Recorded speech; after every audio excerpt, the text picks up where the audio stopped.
Mercedes, the gear console, which is a computer in and of itself, it's like stuck. I don't know if you've ever had that happen. So there's a magic little trick, and you can poke a pin through it and get it to go, but then it's stuck in, like, I don't know, first or second gear. And so we needed to get it to the mechanic, and so we got this glorious, because I was putting personal development tapes in, glorious, at about 10 miles an hour driving all the way from El Dorado Hills to this amazing mechanic, but all the way down in Sacramento. I don't know if you've ever driven from El Dorado Hills to Sacramento. I have 5-10 miles an hour on back roads, but it was an experience. We made it a happy experience. I went through a lot of CDs, and I was behind him, and we ended up going through a neighborhood that I haven't been through in a long time, and it was on La Riviera Drive, kind of, that was the back way we ended up to get to Howe Avenue. And I was driving by, and I suddenly flashed back in my mind about 25 years before when I lived in that area. And I was looking at all the houses. And I can remember when my husband and I would walk hand in hand, and we'd be looking at all those houses and dreaming. And we were going, oh, which one? Do you like this one? This one's fun. And just dreaming. And I was looking at it, and I was looking at it going, wow. Because I wouldn't dream about those houses anymore. I mean, maybe as rental properties that I'd want to rent out. And I thought, what changed in 25 years? That I would look at the house that I used to go, wow. And now I'd go, wow, it'd be a good rental property. What changed? As I was driving, and we had 2 nice cars. Now, those of you that know me, I say that in humility. I'm not bragging. I'm sharing something that I'm super passionate about today, which is seeing your vision, your goals, your dreams come to pass. What changed that I was able to now live in El Dorado Hills and have these cars and so on? What changed? See, everything I have is by God's grace. It's a gift from God. I mean, my very life is a gift from God. But, I don't think God's grace changed over the 25 years. I think it's always there. I think he's an abundant, loving God. I was teasing Milton going, I'm his favorite, because that's our joke in our family. I'm God's favorite. No, I'm God's favorite. And we have a good time with that. So what changed? What changed was what was between the 2 ears, what I believed, what I could imagine, what I could envision.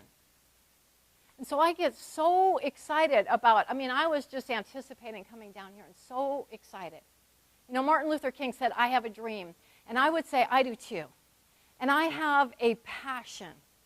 And my passion is that every single one of you will come to the most important realization of your life.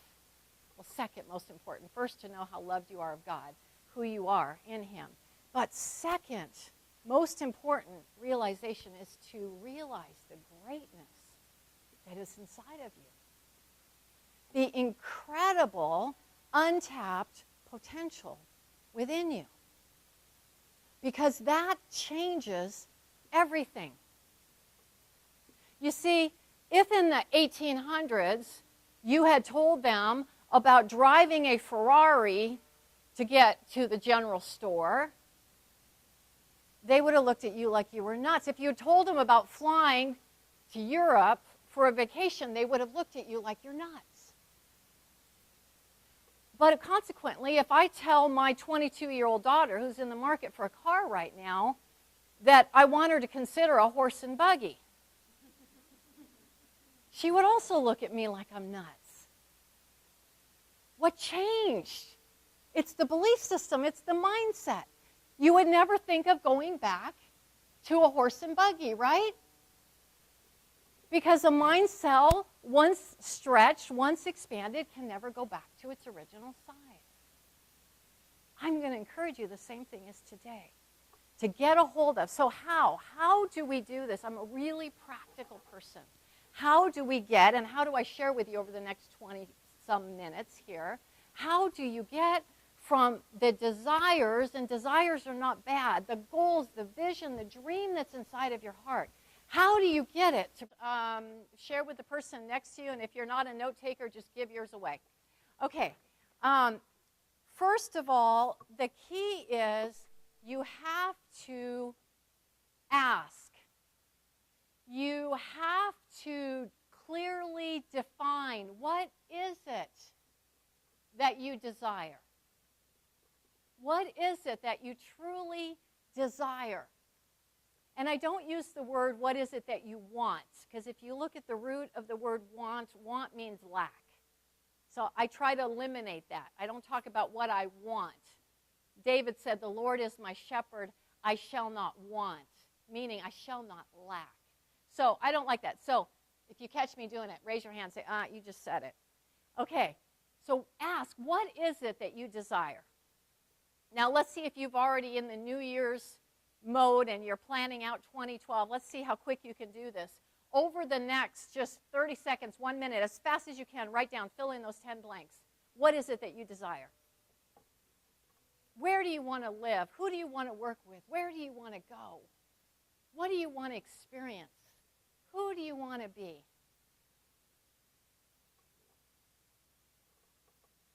What do you want to see happen in 2012?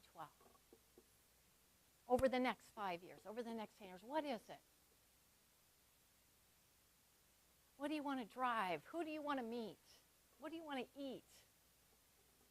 Who do you want to travel with? Where do you want to travel?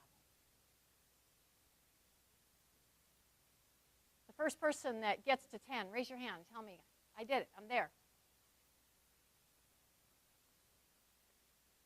I'm doing it fast because I want you to just free flow.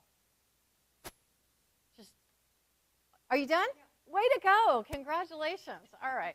I got a little present. There's a little gift. I'll explain it later. Okay. Keep going. How many more? Have it all filled out. No limitations. You got all the resources you need, all the people to help you, all the skills. Just no limitations. What does it look like? Got it done? Way to go. Way to go. All right. Now, out of all of those, I want you to pick however many you've gotten written so far, and you can go home and just do this some more. It's a wild brainstorming activity. I encourage you to do it often. Just pull out all the limitations, all the restrictions, and just flow. Okay? Now, out of that, I want you to pick the top one that just jumps out at you. Like if I could only have one of these. It just jumps out at you. It makes your heart beat. Just really gets you excited. Did you find it? Write that where it says top goal. Write it down. Out of that whole list, there's one like now. That's the one. Okay? You have it? Are you all with me? Yes? Okay. Now, let's engage our God-given gift, our imagination, our image maker, imagination. Okay, let's engage that. Are you there? And I want you to picture you have or are or whatever it is that you put down your goal. You're there. It's reality. I want you just to full engage whatever your senses are. You smell it, taste it, feel it. Be there right now. Just be there for a second. Completely, wholeheartedly be there.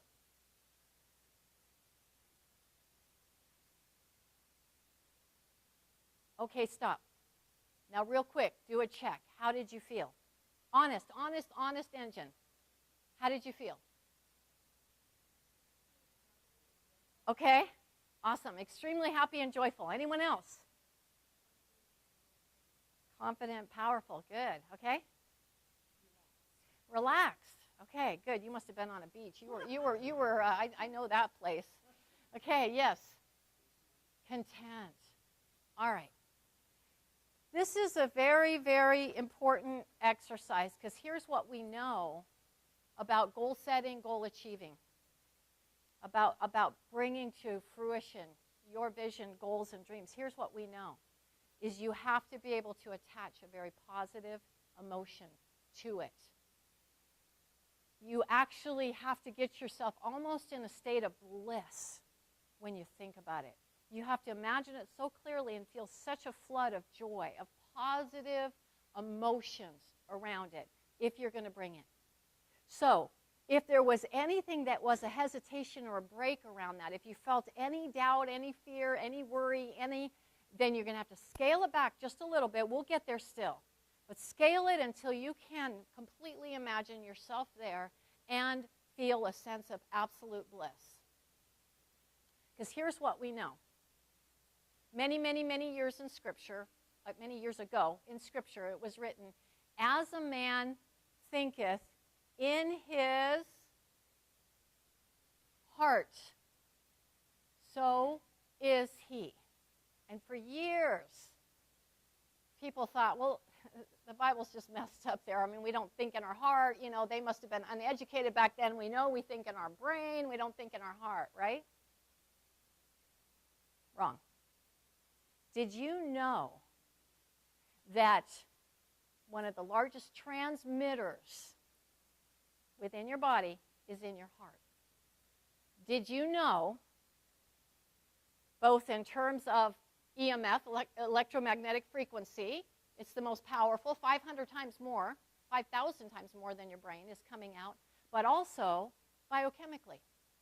Did you know that when you feel an emotion, you feel love, or you feel fear, or you feel anger, you feel an emotion, there are things called neuropeptides that are released from your heart, trigger your brain, and go to every single cell in your body. Your entire body responds to that.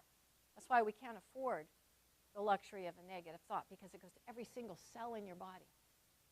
And you do it too long, and you're going to result in a dis-ease, being out of ease.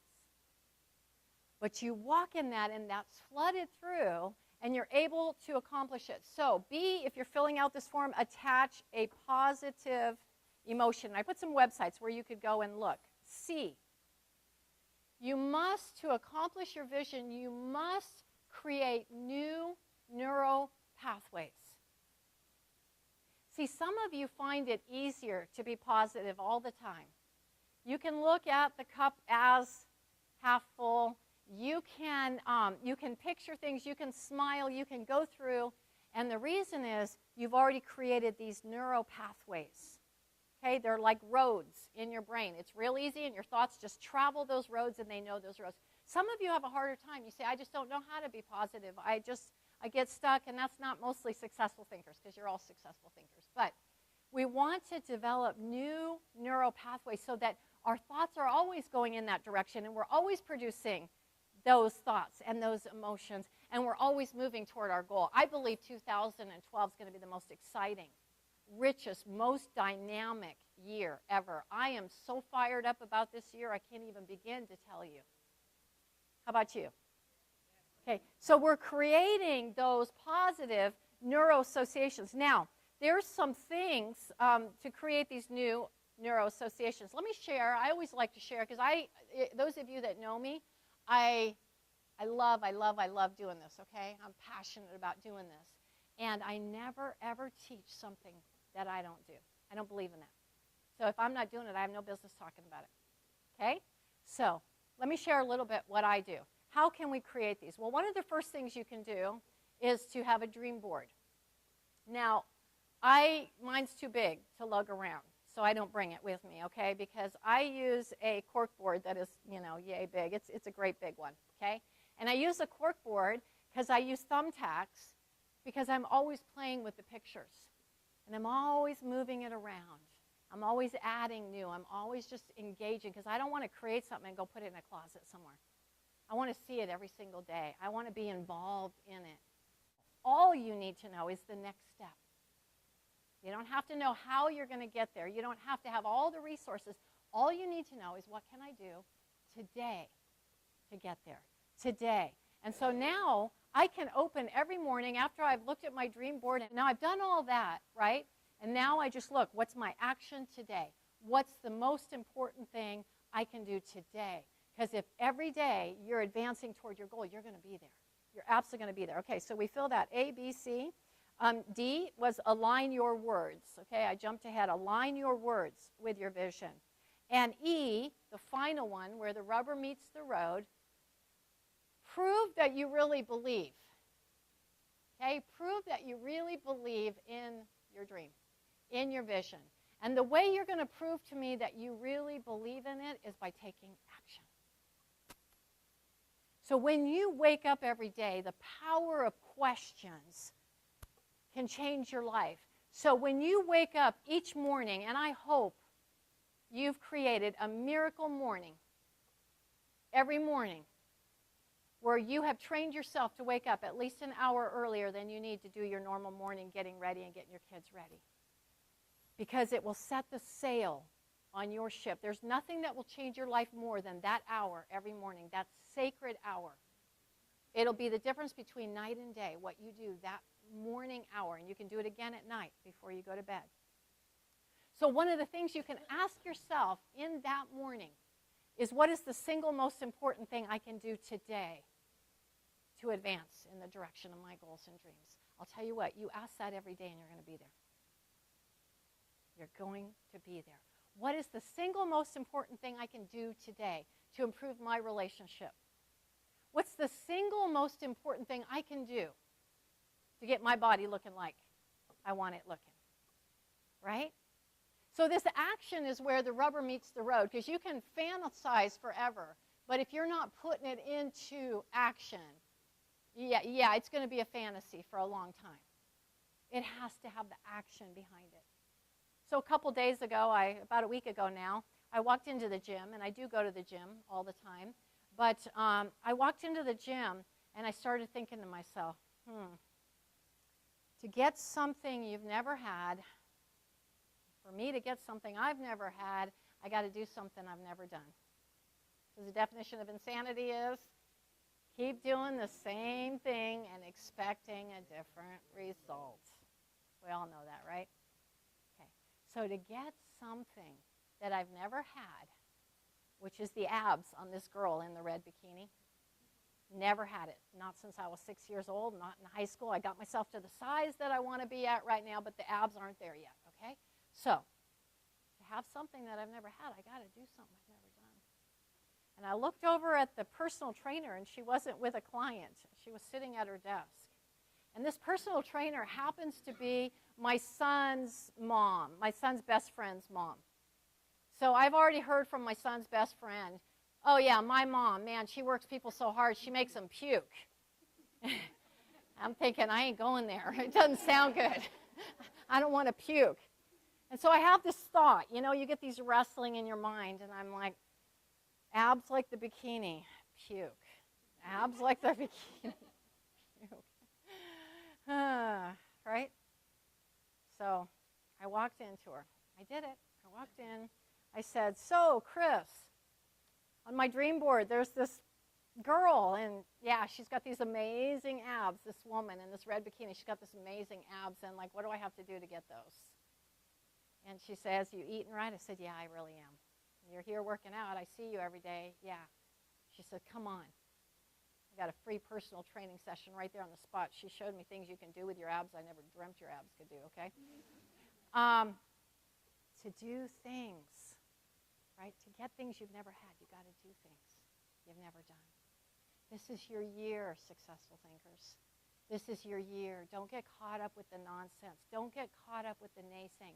You can't afford the luxury of a negative thought. Turn it off. What are you listening to in your car? Who are you hanging with? What are you doing with your time? This is going to be the greatest year ever. And I'm so excited to see every one of you coming out of this year just going, man, my best year ever, my best year ever. Because you know what? You have so much greatness inside of you. You were born for greatness. You were created for greatness. You were created to give, to love, to be, to enjoy, to thrive. That's what you were born for. So go out and do it. This is going to be an amazing year. Thank you.